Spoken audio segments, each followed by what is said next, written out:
মধ্যপ্রাচ্যে প্রতিনিয়ত নির্যাতিত হয়ে প্রাণ হারাচ্ছেন বাংলাদেশি শ্রমিকরা। এ নিয়ে প্রবাসী কল্যাণ ও বৈদেশিক কর্মসংস্থান প্রতিমন্ত্রী শফিকুর রহমান চৌধুরী বলেছেন, হায়াত মৌত আল্লাহর হাতে। বৃহস্পতিবার রাজধানীর মিরপুরে বাংলাদেশ জার্মান কারিগরি প্রশিক্ষণ কেন্দ্রে এক অনুষ্ঠানে সাংবাদিকদের প্রশ্নের জবাবে তিনি এ কথা বলেন। এ সময় মধ্যপ্রাচ্যে শ্রমিকদের নিরাপত্তা নিয়ে প্রতিমন্ত্রী বলেন, শ্রমিকদের হায়াত মৌত আল্লাহ রব্বুল আলামিনের হাতে। তাদের নিরাপত্তা রক্ষার্থে বর্তমান সরকার অনেক আন্তরিক। এছাড়া মন্ত্রণালয় ও দূতাবাস এ বিষয়ে কাজ করে যাচ্ছে।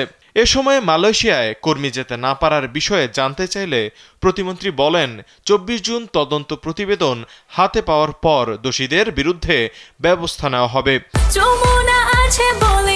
যমুনা রেফ্রিজারেটর, খাবার ফ্রেশ তো লাইফ জম্পেশ।